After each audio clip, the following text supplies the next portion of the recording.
देखिए ऐसा है कि कृषि विभाग में यहाँ पर जो है लंबे अरसे से जो है अधिकारी नहीं भरे गए हैं, खाली पद चल रहे हैं, चाहे वो पिछली सरकार थी चाहे अभी सत्ता की सरकार है।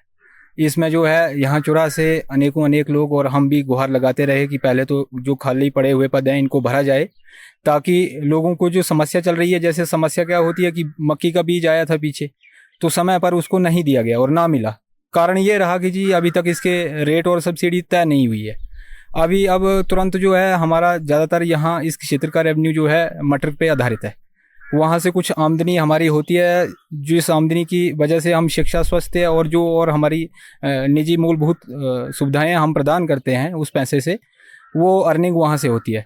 तो अभी तक हमने जो जानकारी ली तो मटर पे भी अभी तक इन्होंने पंचायत से नहीं मांगा गया कि भाई किस पंचायत में कितना सब बीज लगेगा।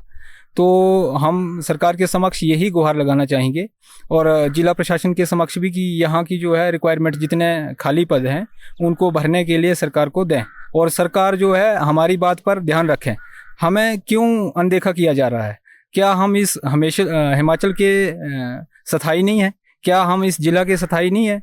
हमें कागजों में और उसमें भी पिछड़ा ही माना जाता है और हम हैं भी वके, इसको हम अनदेखा नहीं कर सकते हैं। क्योंकि पिछड़ा रहने का क्या कारण है? जिन सरकारों को हम चुनते हैं वो सरकार हमारे तरफ ध्यान नहीं दे पाए हैं और अभी जो सत्ता की सरकार है इसके जो नुमाइंदे हैं वो कतई इस बात पर ध्यान नहीं दे रहे हैं, अनदेखी कर रहे हैं। वो अपने या टेंडर या और जैसे जो भी काम है उनको देख रहे हैं। कभी भी मैंने नोट किया है, अभी 2 से 2.5 वर्ष हो गए सरकार को, तो यहाँ के नुमाइंदे जो हैं किसानों से संबंधित कोई भी प्रश्न खड़ा नहीं किया। अभी बड़ी मुश्किल से हमारा 2021 से चलता आ रहा था एक विषय सब्जी मंडी का किसानों के लिए, तो उसके लिए बहुत भारी लड़ाई लड़नी पड़ी, काफ़ी हमने धरने दिए। तो अभी कार्य चला हुआ है, लेकिन उसमें किसानों को वहाँ पर कभी नहीं बुलाया गया कि और यहाँ पर क्या हो सकता है, क्योंकि वहाँ पर जो आगे काम होगा, आगे जो कार्य होगा वो किसानों के साथ मिलकर के होगा, इस इलाके के किसानों के उत्थान के लिए होगा। तो मेरा मानना है कि हमारी इस अर्जी को सुने, आपसे हम गुहार लगा रहे हैं, आपसे रिक्वेस्ट कर रहे हैं हम, है ना, तो तुरंत से तुरंत भरें ताकि हमारे इस पिछड़ेपन का टैग जो है हमसे हटें।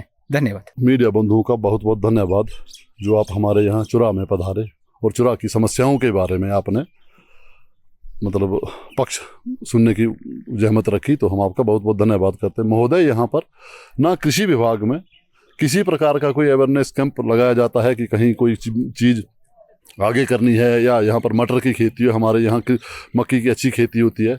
ना ही बागवानी की तरफ चले जाइए तो बागवानी विभाग के पास ना ही कर्मचारी हैं और ना ही उनके पास किसी प्रकार की हमें देने के लिए कि कोई दवाई है कि भाई सेब में जो किसी प्रकार का या फल फसल में किसी प्रकार का रोग लगता है कि भाई इसके लिए कोई अवेयरनेस कैंप, कोई कुछ नहीं है, ना के बराबर सारा कुछ है। तो इससे ज़्यादा क्या बोलें, मांग करना चाहते हैं? हम यही सरकार से मांग करना चाहते हैं कि यहाँ पर अवेयरनेस कैंप लगें और गरीब लोगों के लिए विभाग में दवाई वगैरह का उचित प्रबंध हो। हमारे यहाँ मतलब खाद जो भी चीज़ें बिकती हैं लगभग ये अवैध रूप से बिक रही हैं, इसको अवैध रूप माना जाए, क्योंकि किसी प्रकार का कोई ना रेट है, ना पर्ची है, ना बिल है। खाद का यूरिया देखो आजकल अपनी मर्जी से कहीं मतलब 400 रुपये मिल रहा है, कहीं 420 में मिल रहा है। तो ऐसा नहीं होना चाहिए था। हम तो आपसे रिक्वेस्ट करते हैं कि आप आगे सरकार के उसमें हमारी अपील पहुंचाएं कि ऐसा ना हो।